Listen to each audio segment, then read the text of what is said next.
आज मी दुपारच्या जेवणामध्ये चमचमीत अशी वांग्याची भाजी बनवणार आहे, ते पण ओल्या वाटणामध्ये ओलं खोबरं घालून. एका मिक्सरच्या भांड्यामध्ये आपल्याला आलं, लसूण, कोथिंबीर आणि ओलं खोबरं वाटून घ्यायचं आहे. एकदम बारीक असं वाटून घ्यायचं आहे आपल्याला हे सगळं.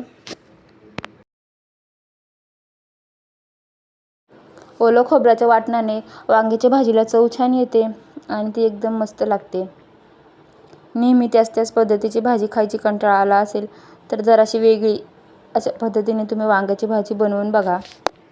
चपातीसोबत, भाकरीसोबत मस्तच लागते आणि पुरी भाजीसोबत सुद्धा छानच लागते. जर तुम्हाला पुऱ्या बनवायच्या असेल तर तुम्ही अशी पुरीसोबत वांग्याची भाजीसुद्धा बनवू शकता.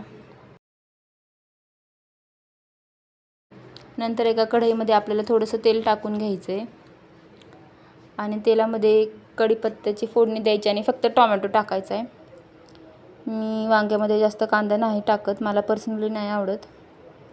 त्यामुळे तुम्ही तुमच्या आवडीनुसार कांदा ॲड केला तरी चालेल. मी फक्त टोमॅटो टाकते इथं वांग्याच्या भाजीमध्ये. तेल गरम झालं की आता आपण वांग्याच्या भाजीत कढीपत्ता टाकून घेऊ. कढीपत्ता तडतडला की मग टोमॅटो टाकून घेऊ. तुम्ही जिरे मोहरी ॲड केलं तरी सुद्धा चालतील, पण मी नाही टाकले. मला अशी साध्या सोप्या पद्धतीनेच वांग्याची भाजी आवडते. कांदा जिरे मोहरी असलं की मला नाही आवडत. तुम्ही तुमच्या आवडीनुसार सुद्धा मागे पुढे कमी जास्त करू शकता.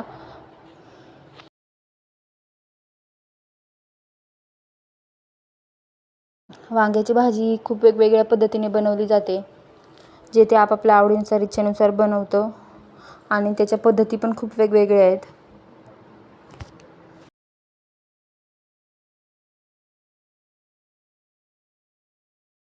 टोमॅटो आता आपण परतून घेऊ तेलामध्ये.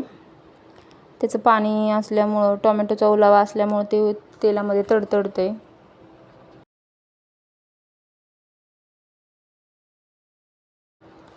आता तेलामध्ये वांगी टाकून घेऊ आणि वांगीसुद्धा परतून घेऊ.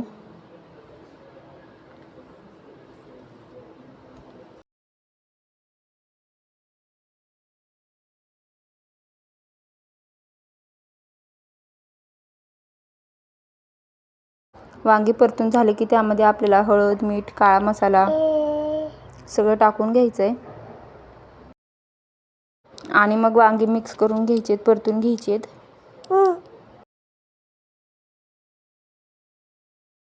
माझ्या लहान मुलीला बघत मला हा सगळा स्वयंपाक करावा लागतो. ती काय मला कामं करू देत नाही, त्यामुळे जसा वेळ मिळेल तसं मला हे सगळं करावं लागतं. सगळे मीठ मसाले टाकून झाल्यानंतर आता आपण वांगं परतून घेऊ, मिक्स करून घेऊ. नाहीतर मसाले खाली लागतील, करपतील. त्याचा वांग्याला वास लागेल, भाजीलाच वास लागेल पूर्ण. जर मसाला करपला तर करपट वास राहील शेवटपर्यंत भाजीला. आता आपण हिरवं केलेलं वाटण वांग्यामध्ये टाकून घेऊ आणि ते सुद्धा परतून घेऊ. ओलं खोबऱ्यामुळं वांग्याची भाजी छान होते. तुम्ही अशा पद्धतीने बनवून बघा, मस्तच होते.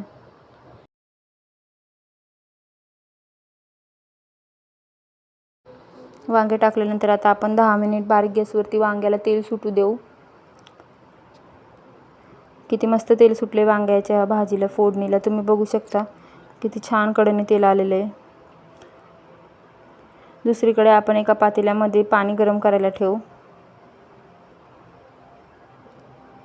आणि वरतून थोडासा शेंगदाण्याचा कूट टाकायचा, म्हणजे जास्त पातळ होणार नाही, ग्रेव्हीला थिकनेस बरोबर येईल. ग्रेव्हीमध्ये जर भाजी बनवायची असेल तर त्या पद्धतीने शेंगदाण्याचा कूट टाकायचा आणि पातळ बनवायची असेल तर त्या पद्धतीने, म्हणजे कमीच टाकायचा. शक्यतो ग्रेव्हीसाठी जास्त कूट लागतो.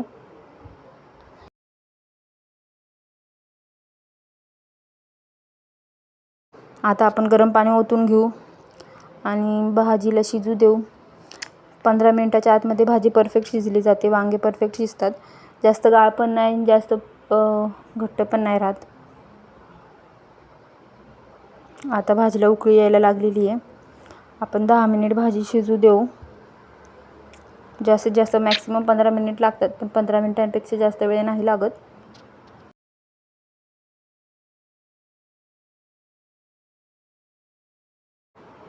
आता भाजीला उकळी यायला लागलेली आहे. तुम्हाला जर अशाच नवीन नवीन रेसिपीज पाहिजे असतील तर माझा कुकिंग चॅनलसुद्धा आहे, त्यावरती एकदा नक्की भेट द्या. त्यावरती तुम्हाला बऱ्यापैकी रेसिपी पाहायला मिळतील. आणि रेसिपी आवडल्यास तर लाईक करा.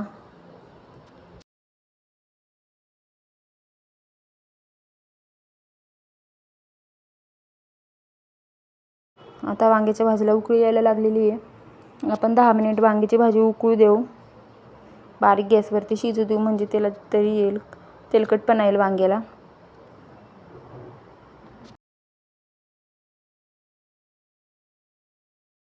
जर भाजीला जास्त तेल नको असेल, टाकायचं नसेल आणि तरीसुद्धा भाजी तेलकट हवी असेल तर तुम्ही 5 मिनिट बारीक गॅसवरती भाजी ठेवली तरी तिला आपोआप तेल येतं, आपोआप ती भाजी तेलकट होते.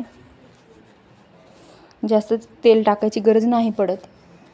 तुम्ही बघू शकता आपली वांग्याची भाजी किती मस्त झालेली आहे, एकदम थिक, आणि त्याला तेलसुद्धा किती सुटलेलं आहे, एकदम कमी तेल टाकूनसुद्धा. संध्याकाळी गेले होते मी खाली गार्डनला, मुलींना असं खाली खेळायला घेऊन जाण्यासाठी.